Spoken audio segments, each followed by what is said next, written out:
Tema firman Tuhan pada pagi siang hari ini adalah imamat yang rajani.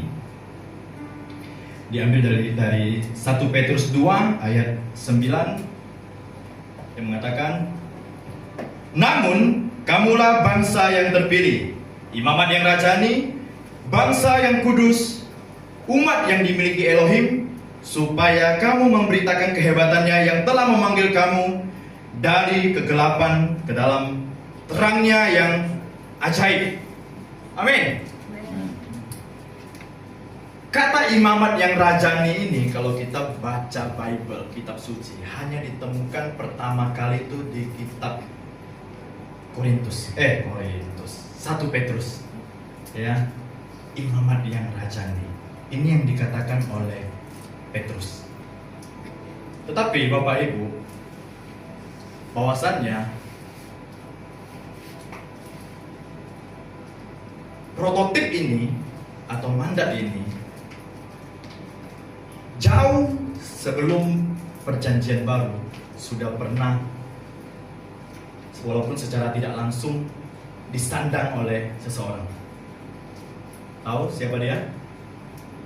Dialah Raja Daud. Kita tahu Daud adalah seorang raja, tapi Daud juga pernah bertindak seperti seorang imam ketika dia memberikan korban bakaran kepada Elohim dan memberkati umat. Dan dia juga pernah memakai baju efod. Itu adalah salah satu ciri-ciri atribut atau tindakan yang dilakukan oleh imam. Sementara kita tahu bahwa imam di dalam perjanjian lama itu selalu dari suku Lewi. Sementara Daud bukan dari suku Lewi, tapi dia dari suku Yehuda. Nah, kalau kita sering membaca kisah tentang Daud, sepertinya ada sesuatu yang spesial di dalam diri Daud, ya, yang diberikan Tuhan, ya. Juga tentunya bagi setiap kita di tempat ini hari ini, kita juga menjadi pribadi yang spesial di mata Tuhan. Amin. Imamat yang rajani ini berbicara tentang identitas mulia dan tugas mulia. Kita bukan orang biasa, kita imamat yang rajani. Gelar yang diberikan langsung oleh raja di atas segala raja. Nah, arti imamat yang rajani, imam adalah orang yang punya akses langsung ke hadirat Tuhan, yang mempersembahkan korban, berdoa, berdiri di antara Tuhan dan manusia. Sementara raja ini berasal dari garis keturunan raja, punya otoritas, kuasa, dan kehormatan. Ya, sudah saya sampaikan tadi, dalam perjanjian lama itu hanya suku Lewi. Orang yang pertama adalah Harun, dan hanya keturunan Harun yang boleh melakukannya. Tetapi di dalam Tuhan, ketika Yeshua HaMashiach datang, ya, dia menjadi imam yang agung. Jadi ketika kita sudah di dalam Tuhan, kita mempunyai hubungan yang langsung kepada Bapa, ya. Tetapi dalam perjanjian baru, Yesus Kristus datang sebagai imam besar. Ibrani 4 ayat 14 sampai 16. Dan melalui pengorbanannya, setiap orang percaya sekarang menjadi imam, bukan hanya suku tertentu. Bisa tampilkan? Ibrani 4 ayat 14 sampai 16.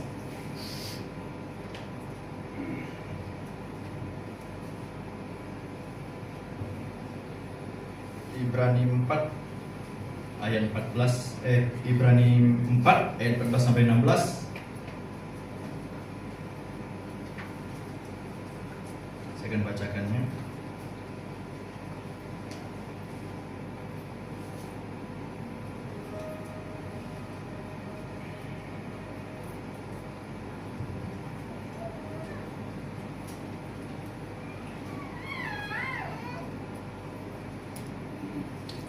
Ibrani 4 ayat 14-16. Sekarang karena kita mempunyai imam besar agung yang telah melintasi semua langit, yaitu Yesus putra Elohim, marilah kita memegang teguh pengakuan kita. Sebab imam besar yang kita miliki adalah imam besar yang dapat merasakan kelemahan-kelemahan kita dan sama seperti kita. Dia telah dicobai dalam segala sesuatu, tetapi dia tidak berbuat dosa. Karena itu, marilah kita dengan penuh keberanian menghampiri tata anugerah, supaya kita memperoleh kemurahan dan mendapatkan anugerah untuk menerima pertolongan pada waktunya. Amin. Artinya kita punya kedekatan dengan Tuhan Bapak Ibu, dan ada otoritas atas kuasa kegelapan. Yang percaya katakan amin. Iya. Ada dua makna di dalam imamat yang rajani ini, ya. Di sana ada identitas kita, dan di sana berbicara juga tentang tugas kita. Identitas kita menurut Tuhan. 1 Petrus 2 ayat 9 tadi mengatakan, namun kamulah bangsa yang terpilih, imamat yang rajani, bangsa yang kudus, umat yang dimiliki Elohim. Itulah identitas kita, Bapak Ibu. Bangsa yang terpilih. Kita ada di sini bukan kebetulan, tapi rencana kekal daripada Bapa Yahweh. Amin. Amin. Ya. Kita dikatakan adalah bangsa yang terpilih. Kalau terpilih dan dipilih, itu artinya kita ditunjuk. Ya, bukan atas dasar kemauan kita, tapi atas dasar kemauan dan keinginan suatu pribadi, yaitu Tuhan. Ya, kalau kita boleh ada di tempat ini saat ini, bukan suatu kebetulan, tapi ada rencana Tuhan yang luar biasa yang mau Tuhan kerjakan di dalam setiap kita. Amin. Amin. Imamat yang rajani, kita punya peran rohani yang besar. Jadi kita di sini bukan hanya say hello, bertemu setiap hari Minggu, hari Rabu, hari Jumat. Bukan hanya sebatas itu. Amin. Tapi kita punya peran masing-masing, ya. Peran rohani yang besar. Kita bisa saling menguatkan, saling mendukung satu dengan yang lainnya. Ketika kita boleh ada di tempat ini, kita boleh melayani Tuhan, ya. Karena itulah fungsi imam, menjadi perantara, menjadi penghubung antara umat manusia dan Tuhan. Amin. Bangsa yang kudus, kados, itu punya makna dipisahkan, dibersihkan.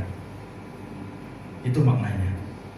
Jadi ketika kita adalah imamat yang rajani, ya, kita adalah bangsa yang kudus, pribadi yang kudus, yang dipisahkan Tuhan dari dunia yang penuh dengan dosa. Umat kepunyaan Tuhan, kita berharga, dijaga dan tidak ditinggalkan Tuhan. Kita menjadi biji mata Tuhan, Bapak Ibu. Ya, kalau kita punya kesadaran akan identitas ini, itu pasti akan mengubah cara pikir kita, cara pandang kita, dan cara kita berkata-kata. Setiap orang yang mengalami Tuhan dan paham tentang panggilan Tuhan, tentang identitas, bahwa kita adalah imamat yang rajani, pasti cara pandang kita, cara berpikir kita, cara kita berkata-kata pasti akan berubah. Tidak sama seperti sebelum kita mengenal Tuhan. Amin. Oh, di dalam Tuhan kita semua diperbaharui, ya. Di dalam Tuhan kita semua dimenangkan. Sebelum di dalam Tuhan kita ada di dalam kegelapan. Tapi firman Tuhan yang menyelamatkan kita. Tugas kita sebagai imamat yang rajani, selanjutnya, supaya kamu memberitakan kehebatannya yang telah memanggil kamu dari kegelapan ke dalam terangnya yang ajaib. Itu tugas kita. Ada dua makna di dalam imamat yang rajani ini. Yang tadi itu identitas, Dan yang kedua inilah tugas kita, yaitu supaya kamu memberitakan kehebatannya yang telah memanggil kamu dari kegelapan ke dalam terangnya yang ajaib. Yang pertama, mempersembahkan korban rohani, ya, bukan korban hewan lagi. Kalau dalam perjanjian lama dulu itu harus mempersembahkan korban bakaran yang berupa hewan, korban penembus salah, menghapus dosa. Ada lembu, ada sapi, ada kambing, ya, dan lain sebagainya. Tapi ketika Tuhan hadir, Yeshua HaMashiach hadir, Dia telah menebus kita, dan kita masih berkewajiban memberikan korban. Tapi korban yang kita berikan bukan korban bakaran seperti yang dilakukan oleh zaman-zaman dulu lagi, ya. Tapi adalah hidup yang taat. Roma 12 ayat 1. Aku menasihati kamu, saudara-saudara, oleh kemurahan Elohim, agar mempersembahkan tubuhmu sebagai suatu persembahan yang hidup, kudus, dan dikenan Elohim. Itulah ibadahmu yang sejati. Ya, hidup taat. Firman Tuhan mengatakan, mempersembahkan hidup kita sebagai hidup yang kudus dan berkenan. Bapak Ibu, memberi hidup kita, menjadikan hidup kita sebagai hidup yang berkenan, yang kudus di hadapan Tuhan. Itu susah atau gampang? Susah atau gampang? Susah. Ada yang berkata susah. Susah atau gampang? Gampang. Ada yang berkata gampang. Yaudah, susah-susah gampang, gitu ya. Susah-susah gampang, gitu ya. Tergantung respon setiap orang. Tergantung respon dari setiap pribadi. Respon apa? Respon kepada Tuhan. Tidak ada yang namanya tidak ada tantangan. Apapun itu pasti ada yang namanya tantangan. Taat. Ini udah sering kali disampaikan oleh pembicara-pembicara manapun. Mau dibaca dari kiri ke kanan, kanan ke kiri, bunyinya tetap sama. Taat. Tapi itu tidak gampang, Bapak Ibu. Apalagi kita harus disuruh taat di dalam kekudusan. Apalagi setiap kita yang sudah melayani, ya. Tapi saya mau mengatakan bahwa bersama dengan Tuhan kita akan diberikan kekuatan. Ketika kekuatan itu berasal dari Tuhan, kita pasti mampu. Amin. Ya, sedikit saya mau bersaksi. Ya. Ini udah belasan tahun yang lalu, waktu tahu kami ditangkap kasus formalin. Kami habis banyak uang, Bapak Ibu. Ya, banyak sekali. Dan formalin yang ada di Pontianak ini dulu mungkin separuhnya itu saya yang kendalikan untuk area Siantang dan beberapa bagian di seberang sini. Setiap yang punya pabrik tahu itu saya supply. Saya sudah melayani belum? Sudah. Ya. Bapak Ibu, ada sesuatu di dalam hati saya. Saya seorang pelayan, tapi saya masih melakukan itu. Memakai saja itu sudah salah, apalagi sampai menjual belikannya. Ya, tapi Bapak Ibu tenang, tahu hari ini sudah lama sekali tidak ada formalin. Amin. Ya, nah suatu hari kami ditangkap, itu sampai ke pengadilan, sampai disita, Balai POM turun, Polres turun, Wali Kota turun, semuanya turun. Ya, udah habis-habisan kami. Bapak Ibu, di tengah keterhimpitan, barang itu langka dan lain sebagainya, banyak yang telepon ke saya, Bapak Ibu, untuk meminta saya menyuplaikan mereka lagi. Satu sisi saya ini butuh dana, kami lagi perlu sekali dengan yang namanya uang, karena kami benar-benar mengalami kekeringan yang luar biasa. Ya, di rumah saya masih ada tersisa beberapa can. Itu langsung saya buang ke dapur saya. Saya buang semuanya, kalau dirupiahkan itu tidak tahu berapa juta. Nggak lama ada yang telepon lagi, mau. Padahal itu kalau saya ambil, saya bisa dapatkan uang yang cukup banyak. Bapak Ibu, kalau hanya 3-4 juta dari firman itu gampang sekali dulu. Tapi di situ saya mengalami satu keadaan yang benar-benar dilema sekali. Makanya saya selalu berkata, apapun itu keputusan kita, itu pilihan Bapak Ibu. Kita mau pilih taat atau tidak. Benar-benar kami mengalami kesulitan yang luar biasa waktu itu. Tapi di tengah-tengah kesulitan itu Bapak Ibu, dunia menawarkan sesuatu. Ya, ini loh ada 10 juta itu kalau saya ambil beberapa drum aja formalin dan beberapa can yang isi 30 liter, karena saya sekali ambil dulu bisa 2 drum plus yang literan ada 5 liter 30 liter ya. Tapi itu saya putuskan saya tidak melakukan. Tangan ini harus bersih. Saya ingat betul waktu pertama kali ditangkap dan banyak habis uang. Bapak Gembala hanya bilang, kamu masuk dalam proses pembersihan. Dan saya terima itu tanpa mau menyalahkan Tuhan. Pure itu kelalaian saya, pure itu kesalahan saya.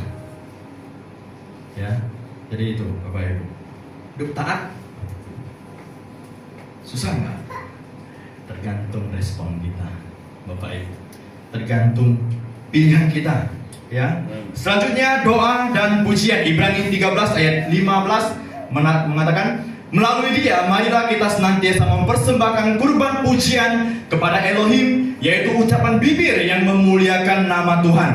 Oke Bapak Ibu, saya katakan ketika kita ada di tempat ini, waktu kita datang di dalam ruangan ini, worship leader dan singer ketika sedang bernyanyi memuji Tuhan, ketika kita juga bernyanyi memuji Tuhan, menyembah Tuhan, jangan pernah berpikir bahwa kita itu bernyanyi seperti orang-orang yang ada di luar sana. Tidak sama Bapak Ibu, tidak sama. Setiap pujian kita, setiap penyembahan kita, itu adalah kata-kata yang mengagungkan Tuhan. Hanya bentuknya saja melalui lagu-lagu, ya. Jangan berpikir bahwa tidak ada sesuatu yang terjadi, Bapak Ibu. Bahwa sejatinya ketika kita menyembah Tuhan, memuji Tuhan, bahwa ada sesuatu yang akan terjadi tanpa kita lihat, ya. Karena di sana Roh Tuhan sedang bekerja. Makanya mujizat-mujizat itu sering terjadi, terutama buat orang yang taat, yang rajin, yang sering memuji Tuhan, ya, yang sering menyembah Tuhan. Itu yang terjadi Bapak Ibu, ya. Melalui dia marilah kita senantiasa mempersembahkan kurban pujian kepada Elohim, yaitu ucapan bibir yang memuliakan nama Tuhan. Selanjutnya tindakan kasih. Matius 25 ayat 40 mengatakan, Raja itu menjawab dan berkata kepada mereka, sesungguhnya aku berkata kepadamu, apa saja yang telah kamu lakukan kepada seseorang yang terkecil dari saudara-saudaraku ini, kamu telah melakukannya kepadaku. Ketika kita melakukan sesuatu saja kepada saudara-saudara kita yang terkecil, kita sudah melakukannya untuk Tuhan kita. Itulah tindakan kasih yang nyata. Setiap perbuatan kita bisa menjadi korban yang harum bagi Tuhan. Itulah Bapak Ibu, persembahan kita. Bukan lagi tentang berbicara hal-hal yang materi saja, tapi inilah persembahan, korban rohani kita kepada Tuhan. Hidup yang taat, doa dan pujian, dan tindakan yang nyata di dalam kasih. Selanjutnya, memberitakan kebaikan Tuhan.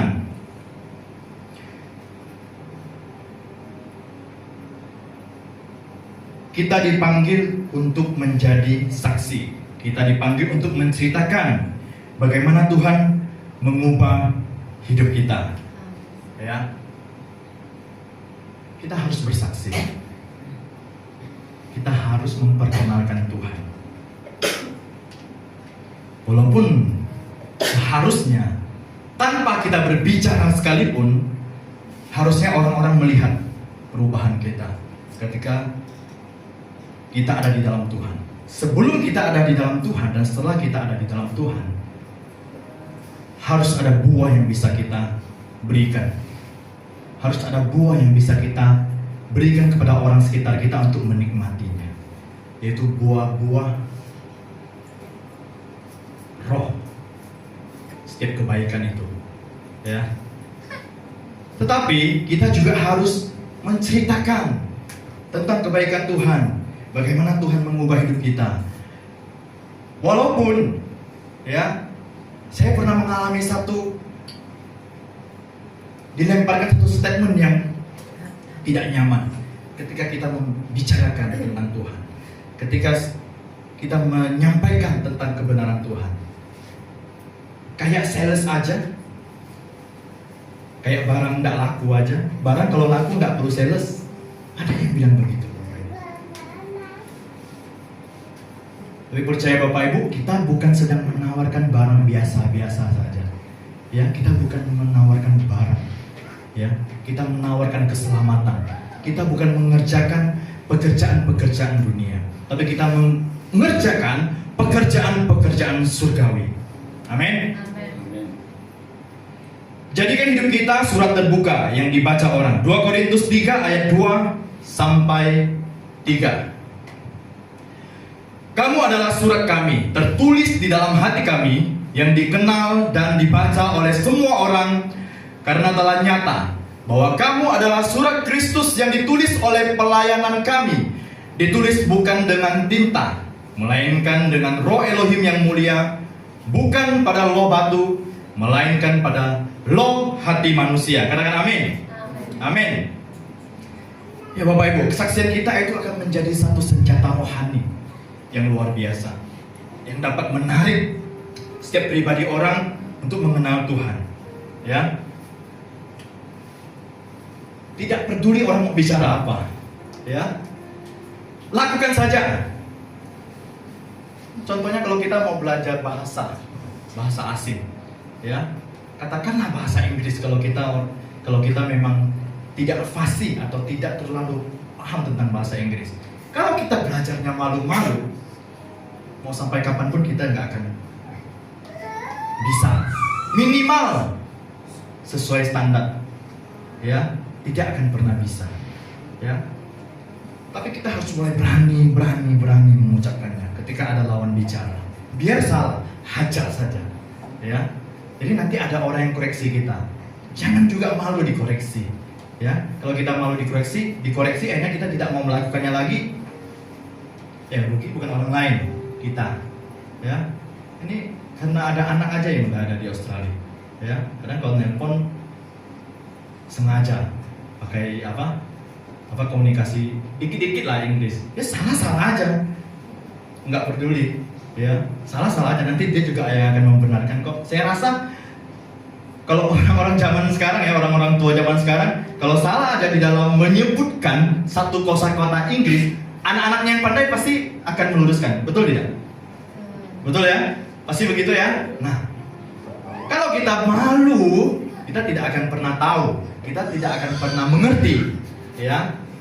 Sama, ketika kita malu berbicara tentang Tuhan, kita tidak akan pernah menghasilkan buah, yaitu keselamatan atas orang-orang yang di luar Tuhan.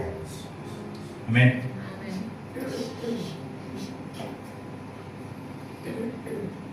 Dan kita juga harus menjadi pembawa pengaruh sebagai terang dan garam. Dunia saat ini butuh orang percaya yang menjadi teladan dalam integritas, membawa damai di tengah perpecahan, menjadi jawaban bukan hanya penonton.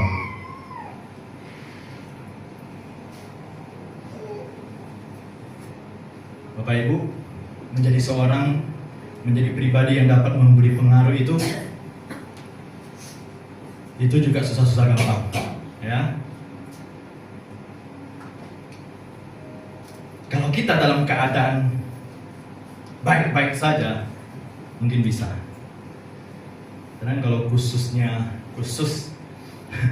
kaum pria, kadang-kadang ada yang agak temperamen. Jadi ketika kita mau menjadi teladan, kita harus mengikis semuanya itu. Apapun yang menjadi kelemahan kita, itu harus dikikis sedikit demi sedikit. Ya, sedikit demi sedikit. Roh itu tidak akan pernah muncul tanpa ada namanya perobekan daging. Perobekan daging enak enggak, Bapak Ibu?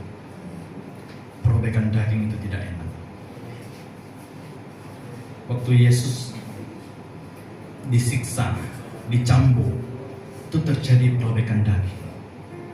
Tapi di situ ketaatan muncul. Ya. Pengharapan muncul. Ada pengharapan akan hari esok. Ya. Sama ketika kita mau mengalami perobekan daging ini bukan berarti daging kita robek-robek gitu ya. Tidak. Ya. Daging ini berbicara tentang hal-hal lahiriah. Ya. Ego kita, kesombongan kita, ya, kecongkakan kita itu harus dikikis sehingga benar-benar roh itu boleh muncul. Dan ketika kita hidup di dalam roh, maka kita bisa menjadi teladan yang berintegritas, membawa damai, ya, di tengah perpecahan, perseteruan orang-orang di sekitar kita, kita bisa memberikan mereka solusi. Ya, gak usah ngomong orang-orang yang jauh-jauh di sana dulu deh, tentang keluarga kita saja. Ya, ketika mereka ada persoalan, ada problem, tantangan hidup, kita ada di sana, kita hadir, kita bisa memberikan solusi kepada mereka. Ya, menjadi jawaban, bukan hanya penonton. Imamat yang rajani tidak hanya bicara iman di gereja, tapi juga di pasar, di kantor, di rumah, di komunitas, dan di mana-mana pun. Ingat Bapak Ibu, kita tidak hidup untuk mendapatkan pengakuan dunia. Tadi awal saya mengatakan banyak sekali orang-orang hari ini mencari pengakuan supaya diakui oleh sekitarnya, lingkungannya, ya. Tapi kita bukan orang-orang yang mencari pengakuan, ya, tapi untuk menyenangkan hati Tuhan kita. Ingat, kita sudah diakui Tuhan, ya. Dari awal saya katakan kita sudah diakui Tuhan, ya. Tuhan sudah mengakui kita, Tuhan sudah memilih kita, Tuhan bahkan sudah memanggil kita. Ya. Kita mau jadi imamat yang rajani. Amin. Kita mau menjadi pribadi yang punya satu hubungan yang baik kepada Tuhan, tapi juga kita membawa otoritas raja. Ya, kalau dalam dunia perdagangan di pasar, kalau orang-orang yang belanja ada istilahnya apa itu? Pembeli adalah apa? Pembeli adalah raja. Siapa di sini yang pembeli adalah raja? Angkat tangan. Yang pembeli adalah raja. Jangan tawar-tawar kalau beli barang di pasar. Ayo, raja kalau beli barang tidak pernah tawar. Ya, raja kalau beli barang tidak pernah nawar. Jangan nawar. Kalau harganya masuk akal, beli. Itu baru identitas kita sebagai anak raja. Kalau beli barang masih nawar-nawar, ini berapa? 50.000, 15.000 ya? Wah, itu sih bisa diusir itu. Ya, Bapak Ibu. Jadi saya mau kasih kita satu ini, bukan tentang belanja jangan nawar, bukan tentang itu. Itu hanya humor saja, ya. Tapi kita punya satu otoritas. Kita membawa satu otoritas. Ya, kemanapun kita pergi, kita percaya, ya, fasilitas itu akan menyertai kita. Ya, Bapak Ibu. Sebenarnya kalau kita mau belajar tentang firman Tuhan itu luar biasa sekali. sedikit, lama kalau kita sering belajar, itu pasti semua akan kita dapatkan, Bapak Ibu. Pernah nonton film apa namanya? Seperti film-film misteri gitu, bukan yang horor ya. Memecahkan teka-teki gitu, seperti film-film tentang Mesir pada zaman dahulu gitu ya. Itu pasti dalam petualangan di dalam film itu, untuk bisa menemukan jalan keluar kalau dia tersesat atau mau menemukan sesuatu, pasti ada teka-tekinya. Nah, Bapak Ibu, seperti inilah kalau kita mau belajar firman Tuhan, lama-lama seperti dapat sesuatu. Iya ya, ternyata begitu ya. Firman Tuhan itu luar biasa, Bapak Ibu, sempurna adanya. Ya, sempurna adanya. Makanya imamat yang rajani. Daud itu bukan dari keturunan Lewi, dia keturunan Yehuda, ya. Tapi dia juga berperan seperti seorang imam. Yesus Kristus, Yeshua HaMashiach, dia imam besar maha agung kita. Dia dari keturunan Lewi bukan? Bukan. Dia dari keturunan Yehuda.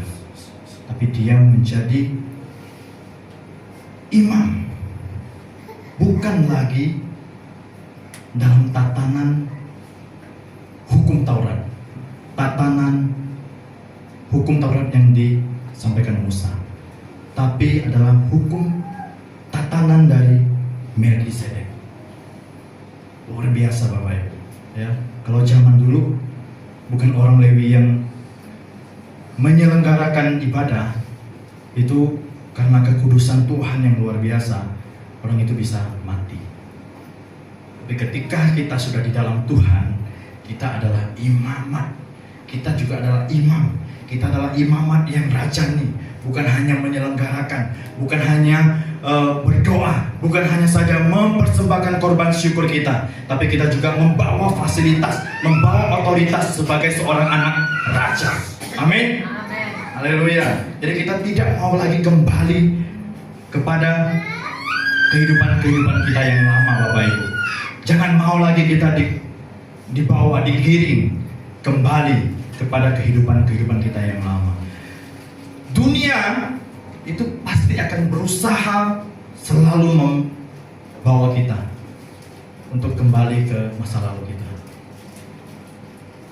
Tapi kalau kita sadar tentang ini tadi, tentang identitas kita, tentang tugas kita sebagai orang yang menyandang gelar imamat yang rajani, kita akan paham, kita akan kuat, dan kita tidak akan pernah kembali ke masa lalu. Amin. Karena kita adalah orang-orang yang telah dimerdekakan, Bapak Ibu. Ya, kita adalah orang-orang yang dimerdekakan.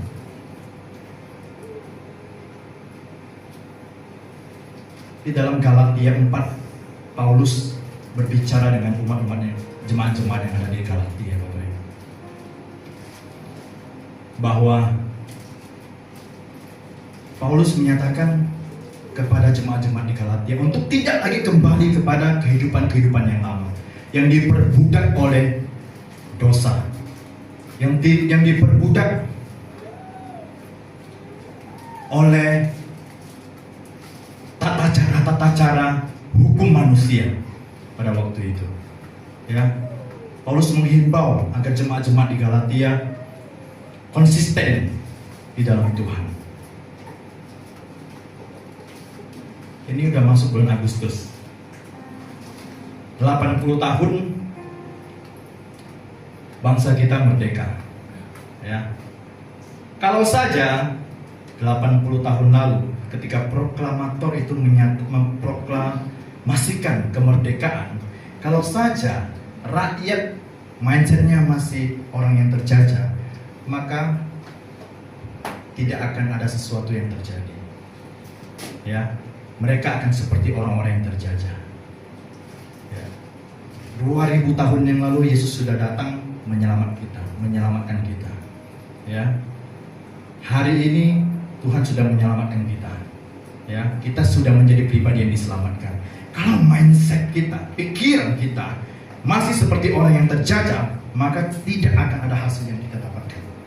Jadi kita harus keluar dari pikiran-pikiran yang mengganggu itu. Ya. Kita dilahirkan dari wanita-wanita yang merdeka. Anda tahu Bapak Ibu, Abraham ketika diberikan janji kepada Tuhan bahwa anak cucunya akan memenuhi bumi, ya, banyaknya seperti bintang di langit dan pasir di pantai. Artinya tak terhitung melewat satu orang ini, ya. Tetapi ada kekhawatiran tentang janji itu karena istrinya mandul. Hambanya datang mengambil, lahirlah Ismail, ya. Tetapi Tuhan mengatakan dia bukan anak perjanjian, ya. Anak perjanjian adalah anak yang dilahirkan oleh seorang wanita merdeka, yaitu Sarah. Ya, itu yang dikatakan, yang sempat Paulus sampaikan kepada jemaat-jemaat yang ada di Galatia juga. Ya, artinya kita adalah pribadi-pribadi yang dimerdekakan oleh firman itu sendiri. Kita adalah pribadi-pribadi yang dimerdekakan melalui darah anak domba Yahweh, yaitu Yeshua HaMashiach. Amin. Amin.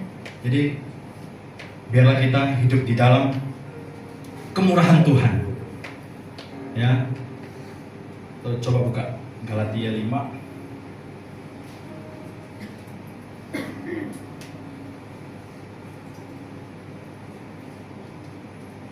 Galatia 5 ayat yang pertama.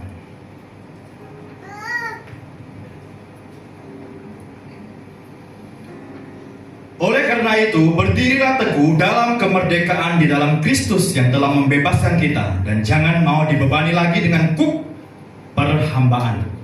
Ya, kita bukan hamba lagi Bapak Ibu. Ya, kita adalah orang-orang yang dimerdekakan. Kita adalah raja, anak-anak raja. Amin. Ya, jadi Bapak Ibu, saya tidak akan perpanjang firman Tuhan. Yang jelas bahwa setiap kita itu mempunyai predikat, menyandang gelar imamat yang rajani. Di sana ada identitas kita, dan di sana ada tugas-tugas kita sebagai orang yang menyandang identitas. Kita tidak akan pernah kembali kepada masa lalu kita. Kita tidak akan pernah hidup di dalam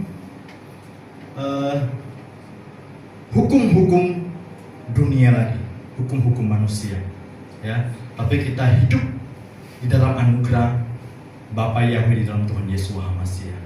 Ya, ketika kita mempunyai tugas, ya, tugas kita adalah menyenangkan Tuhan kita. Amin. Ya, Bapak Yahweh memberkati kita semua.